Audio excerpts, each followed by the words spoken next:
Hello, everybody. Scott Golden here, Golden Opportunities Coaching. Welcome to those of you who are new. Welcome back to those of you who are seasoned veterans of what we do around here. We try to bring real-life topics into relatable language. That's our goal. So if you have a topic you'd like to see covered, please comment below. Today we're going to talk about post-traumatic stress disorder, the causes, how it actually works, some misnomers about it, and also some things that a lot of people deal with when it comes to PTSD, and they don't really realize why, and some misconceptions in the mainstream media about PTSD. Anyway, I'm passionate about PTSD. I've had PTSD since very early childhood, probably, between 7 and 9 at the very earliest, maybe a little bit later than that, but not too terribly much. Abused in every conceivable way, sold into sexual servitude, a whole bunch of ugly stuff. Don't want to make this about me, but that's where I first encountered PTSD because of those challenges. And so it took me until 15 or so to realize that that's what was going on, thanks to the help of a holistic coach and therapist. Took me probably until my mid-20s to master the PTSD factor. When I say master, meaning I know when an attack is coming. I can divert my brain 9 out of 10 times, and when I have what I call the PTSD loop, it's very, very reduced. So if you are a person who struggles with PTSD, first, my heart goes out to you. Second, there is hope for complete or almost complete recovery, despite what you may have heard. Third, it doesn't mean you're broken. It just means your brain's wired differently and you have to rewire it. So for folks that aren't familiar with PTSD, post-traumatic stress disorder is a emotional and neuron-based condition related to a traumatic experience. We did a video on trauma. If you haven't seen that, worth going to check out. But it's a bio response to the reliving of a traumatic event, usually including things like physical cueing, emotional upset, rapid cycling of emotions, most often with flashbacks, some of them visual, some of them memory, some of them actual physical, depends on the person. One thing that I don't think the mainstream media does enough with is the fact that PTSD affects every person in a different way. Your specific circumstance may be different than anyone else who has PTSD around you, and thus your recovery plan may need to be personalized or customized for your specific needs. The reality of PTSD is it is based in a fight-or-flight response, extreme fear that causes a brain, some would say brain chemistry, others would say brain mapping. I tend to lean towards the brain mapping mentality. In full disclosure, I'm not a brain chemistry believer because there are not mainstream tests for most DSM-related mental illnesses as related to popular psychiatry and psychology that are readily available. As in, if I want to believe that something is chemical in nature, I'm not going to take your word for it. I'm going to wonder about, give me a blood test. Prove to me that my body is different than someone else's body. And although science is beginning to do so in the past 5 to 10 years, these are not mainstream. They're usually done by genetic scientific majors who can screen for things such as depression. There's some screening, from what I've heard of, related to neuronic mapping as it relates to concussions and other such things. But those fields of study are in their infancy And that makes me truly sad because I think there's literally millions of people worldwide who suffer with the misnomer that they're somehow broken rather than needing to be remapped. Let me back up just 2 steps to say this too. Growing up with 2 parents who I would classify now, I didn't know then, but I would classify now that they both had varying degrees of PTSD in their own lives, and whom, as a result of their PTSD, became violent and almost non-functioning members of society. PTSD can affect someone in such a drastic way that their ability to function and essentials of daily living are not done. That being said, that does not mean that if every person with PTSD is non-functional. It is my hope globally that more research is done on the disorder to help people come out with a better understanding of how to relanguage their trauma as a whole. Anyway, what are some of the things that cause PTSD? So the first one is any sort of physical or prolonged verbal or emotional assault. Usually physical in nature is the most common way. This happens because a person feels unsafe or vulnerable in their environment and unable to protect the quality, quantity, and sanctity of their life. And that is usually in the 6 things that we're going to talk about here, except for the final one. So 5 out of the 6 causes of PTSD have to do with a fear response because a person is cast into circumstances they cannot control. And so it's important to understand that the vulnerability and the pillaging of self-autonomy is a major component of the beginning of the lack of logical wiring as it relates to the incident itself. This is important to realize because you go through an incident, your brain is forever changed. I basically call it an emotional concussion.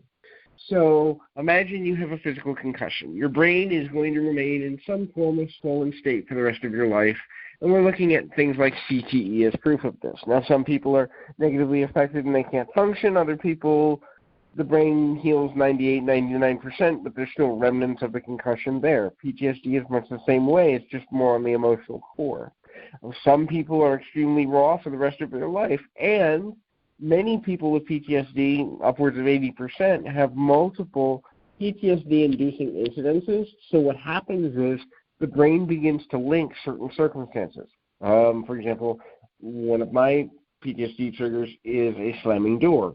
To this day, if a door slams in a place where I immediately jump. It is, I don't even think about it. Boom, I jump. And it's less than a tenth of a second before my body reacts. And for those that have known me for any length of time, they're like, dude, what happened, Scott? I'm like, well, PTSD response reaction. So for other people, it can be a smell. It can be a series of words. It can be a certain insult. It can be loud noises are very popular.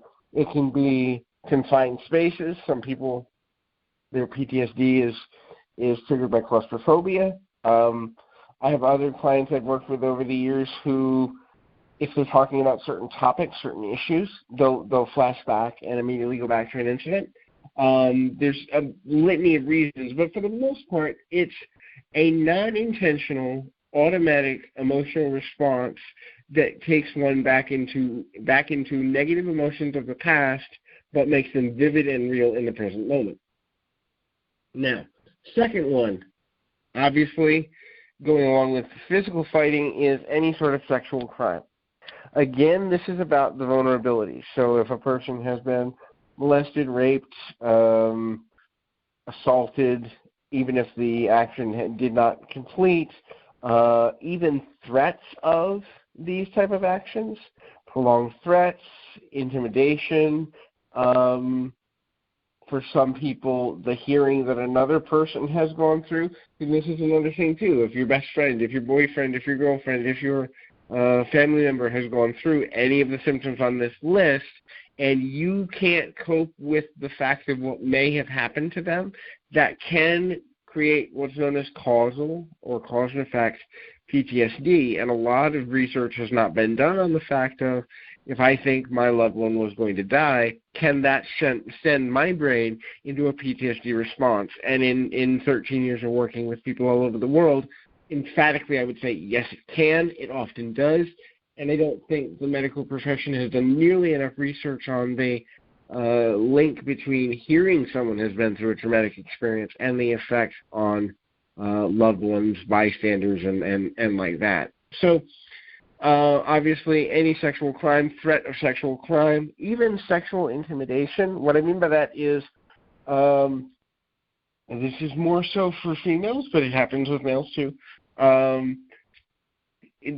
something like you're in middle school and somebody makes fun of your body image and you're not prepared for it and you're uncomfortable and you already had a low self-image. That incident of being unable to escape the conversation, or if there's any sort of physical intimidation associated, can be a PTSD cause for individuals. Many individuals who have alternative lifestyles or alternative sexuality choices are prime candidates for PTSD-related responses, more so, especially if the person has tried to come out and was met with a great deal of harsh resistance. This can cause them to immediately, when they think about the subject of sexuality, gender identity, or anything to do with who they are and how they are, it can trigger that fear response that the whole world. Usually what happens with the fear response too, just for edification, is there's an awfulization aspect to everyone is going to hate me. No one is going to like me, and it sweeps a whole group of people under the rug without meaning to. Again, that's part of the fear response. Everyone can hurt me, right? I've been hurt once, and everyone will, can, or is out to hurt me. And so that's another thing. PTSD is also a big thing for things like acts of a higher power, what's known, I guess, in legal language as acts of God. So hurricanes, tornadoes, car accidents, unexpected health issues, heart attacks, seizures, things that a person's body is not within their control or their surroundings is not within their control. All of these can cause post-traumatic stress disorder. The origination of the term goes back to, I believe it's World War II or the Vietnam War. And I'm fuzzy on that because I've heard both explanations. If someone wants to correct me in the comments, please feel free.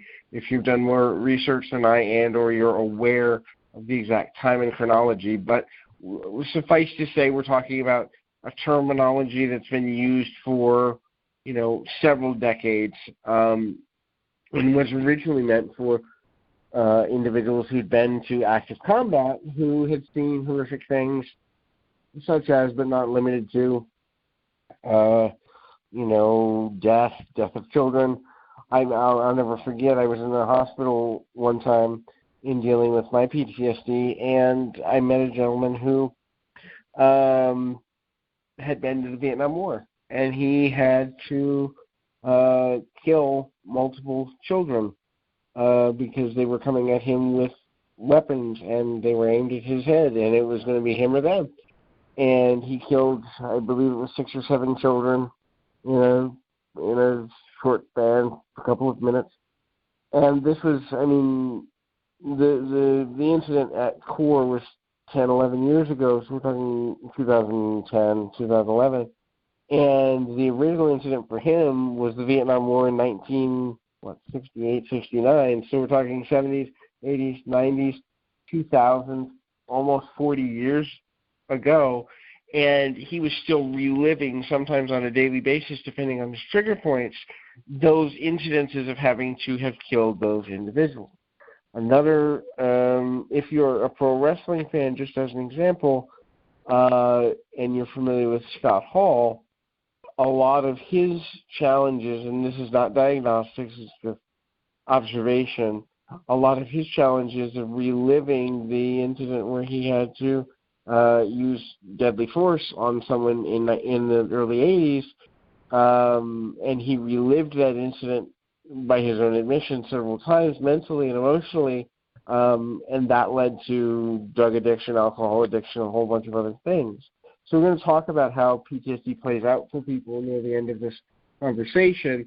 But the other thing, too, is, and this is controversial, not enough research has been done on this, but PTSD can be a learned behavior. What that means is if within your genetic coding in your family line there are people that have had negative trauma response, because the really interesting thing is the refocusing in the 24 to 36 hours after a traumatic experience, that is the refocusing towards I can handle this situation versus I cannot handle this situation. This situation happened for a reason that may turn out to be a good thing in the long run. This situation has no redeeming quality and value. Those type of inner conversations have a direct relationship to the development of PTSD, the development of severe trauma response, core issues, and all of that. Because it's what we do immediately, mentally, emotionally, and physically after a traumatic experience within that first 24 to 36 hours that will determine the level of impact it has on the human brain. And again, that's more research needs to be done on that. Where do we find a study group for that? It's not like you can go knock on someone's door and say, hey, I want to go through a trauma and help me figure out how to help you. It would be irresponsible to not talk about with those 6 core things. When I say learned behavior too, so if you have a family member that has had a traumatic experience from which they did not recover and they're struggling with PTSD, they are going to share with you their experience. And because you love them, because you care about them, because you value their opinion, whatever have you, you're going to take their statement at face value. And without knowing it, you're going to create a cognitive bias to believe about their trauma if you're ever in the situation that you could end up in the same type of circumstance, and that becomes very uncomfortable for you, which means when you go through a traumatic experience, it is more likely, if you grow up in a household where PTSD symptoms are commonly shown, that your brain will go to the place of having a PTSD response. Now, what do people do with PTSD? The first thing to do is learn your triggers. Learn the things that set you off, learn the things that black you out, and learn your cycle. So there is a core, sorry about that. There is a core PTSD cycle of behavior. So it goes like this. And if you've ever seen this pattern in a person, while we can't diagnose them because that wouldn't be legal, we can infer pretty regularly and pretty rightly that they may have some PTSD or level thereof going on. So the first thing a person with PTSD will feel is fear and claustrophobia. They've triggered on a memory, they've triggered on a feeling, they've triggered on a thought, and they're afraid and they want to get away. And then it turns into rage and anger. When that person feels trapped, and to be fair, the fear and claustrophobia place is the only place that you can stop the cycle and not go all the way through it. So when you start to feel overwhelmed with fear, overwhelmed with anxiety, and you're a PTSD survivor, you've got to cut yourself off, create interruptions in your mental pattern in order to avoid flashbacks and then the PTSD cycle. So that's phase 1. Phase 2 is rage and anger. So when you feel out of control, your body automatically goes into protective mode. And the most common thing for a person in protective mode to do is to defend themselves, which means you're going to experience intense, sometimes blackout-worthy levels of rage and anger. And this is where relationships get injured. This is where negative behavior, such as drinking alcohol, using drugs, promiscuity, odd sexuality, things of a various gambling and other impulsive behaviors, but the things that don't really matter, you're going to do anything to run from the feelings you have, even if it means destroying yourself. And then, after you've gotten back some control through the negative behavior, Usually it happens several hours later after an attack or episode, and goes into the next day, but you will have regret and remorse. And it is intense, and it is painful, and it is emotionally uncomfortable, and it is tears and anger and sadness and all this stuff. And the problem is regret and remorse is only good if you have what I call a shadow partner, and shadow treatment is a wonderful treatment for PTSD. It's where you take a person who you know well or you're trying to get to know well, and you have them as a call-up buddy for those moments where you feel you're going to have a PTSD attack. They can walk you through it. Now, there is research to show that that is helpful. Now, lots of people are going to say, what about medication? Medication is only useful for PTSD for one purpose, and that is to slow down the mind of the person going through the attacks. While it can be helpful, it has been my experience that 95 to 97% of PTSD patients eventually outgrow the medication because they haven't dealt with the core issue. In any event, I think that covers everything I wanted to cover. If you have questions about PTSD or how to help somebody with it, maybe we can do a how to help a family member with PTSD audio coming up soon. But anyhow, if you have further questions, please ask them in the comment box below. Keep your feet on the ground, your mind in the moment. Until next time, everybody.